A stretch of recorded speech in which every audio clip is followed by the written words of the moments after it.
They say your own voice is the one you know best, until you hear it echoing from somewhere you can't be. For Mark and Lisa, ordinary life in their cozy home takes a startling turn one evening when Mark hears his wife calling from the kitchen, even though she's fast asleep in their bedroom. As the nights wear on, this uncanny mimicry only grows bolder. Soon, Mark hears his own voice drifting through dark hallways, mocking his very existence. Tonight, we step into a house where the echoes of comfort twist into paralyzing dread. It started quietly enough. Late one evening, Mark was in the living room, half dozing in front of the TV, when he heard Lisa's voice float in from the kitchen. She called his name in that lilting tone he recognized instantly, a tone she used when she needed help reaching something high on a shelf. He paused the show, roused himself, and ambled toward the kitchen, expecting to find Lisa rummaging through a cabinet. Yet, when he arrived, the lights were off, the countertops untouched. Confused, he flicked on the overhead light. No one was there. A soft glow from the hallway illuminated their bedroom door. He found Lisa tucked beneath the covers, sound asleep. As he stood there, a tickle of unease settled in his gut. Maybe he had been half dreaming, or maybe the TV was to blame. Still, the voice had been so real. Too exhausted to dwell on it, Mark climbed into bed, telling himself to forget the incident. Sleep came in fitful bursts, peppered with odd dreams. He shrugged them off as byproducts of stress or too much coffee after dinner. If only he'd realized that night was just the prelude, a whisper of the darkness waiting to unfold. If you heard your loved one calling from another room, only to find them sound asleep, would you trust your senses or assume your mind played a trick on you? The next few days passed without incident, allowing Mark to nearly convince himself the midnight call had been a fluke. But on a crisp Sunday morning, as he brewed coffee before Lisa woke up, he heard her laughter ring out from the living room. Soft, playful.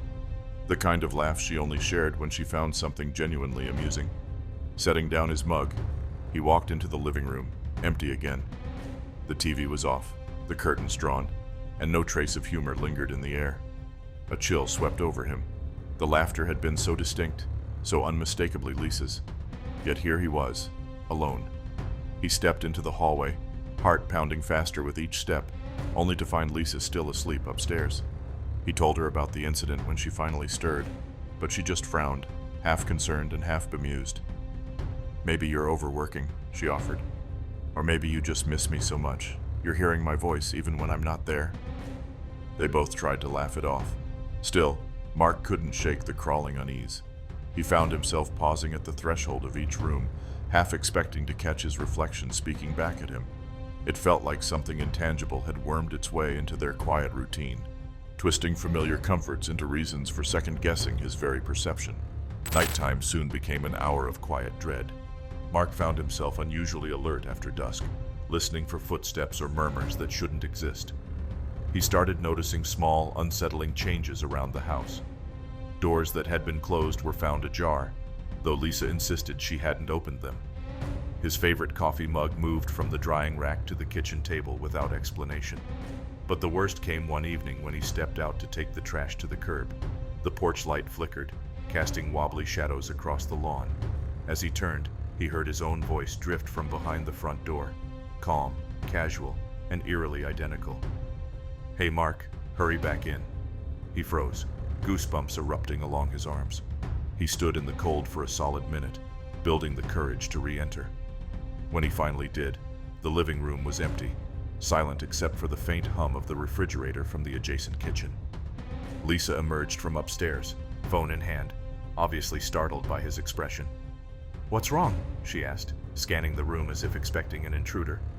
All he could manage was a shaky denial, not ready to explain that he'd heard something wearing his own voice like a mask. If you discovered a presence was perfectly mimicking you, would you confront it head-on or keep it secret, hoping it would vanish on its own? Eventually, Lisa noticed Mark's mounting tension. Unable to keep everything bottled up, he recounted every disturbing incident, hearing her laughter, her call for help, even his own voice coaxing him back into the house. Lisa's face paled. She believed him. Her own experiences with the open doors and misplaced items were unsettling enough. They decided to take rational steps first: cameras. Mark set up a few motion-activated devices around the house, focusing on the kitchen, living room, and hallway. If anything physical moved around while they slept, they'd see it. If some unknown person had found a bizarre way to break in, they'd catch them on tape. Night after night, they reviewed hours of footage. Each morning, the cameras showed nothing. Occasionally, a flicker of static would ripple across the screen, or a shadow would dart past the frame. But no intruder, no sign of Mark or Lisa walking around outside their usual routine. The house, by all appearances, was eerily normal. Yet their sense of safety dwindled with each sunrise. They started hearing each other's voices at odd times, sometimes faintly humming from the guest room, or drifting from behind a closed door. It never escalated to anything violent, but the psychological toll gnawed at them both. Their once inviting home felt more like a labyrinth of illusions, each hall echoing with a twisted reflection of themselves. The tension culminated late one night when Lisa bolted upright in bed, convinced she'd heard Mark calling her name. Yet he lay beside her, fast asleep, stirred only by her jolt.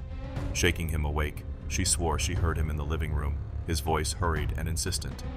Mark felt his stomach twist into knots. He knew all too well that horrifying sense of hearing oneself from another room. They tiptoed downstairs, the hallway stretching out like a corridor in a bad dream. The living room lights flicked on at their approach. A shape stood at the window, human-like but lacking clear features, as though made of thick, shadowy mist. In a voice that sounded disturbingly like Mark's, it whispered, "Lisa." She clutched Mark's arm in terror. He fumbled for the light switch, heart hammering, and when illumination finally flooded the room, the figure dissolved. The curtains fluttered in a draft that Mark could have sworn hadn't existed seconds ago. The fear was so intense it rooted them both in place, breath frozen in their lungs. By now, it was clear something intelligent and malicious was toying with them. They needed help. They contemplated calling a priest, a paranormal investigator, anyone who might know how to evict an entity that wore their voices like masks. But the larger question gnawed at them.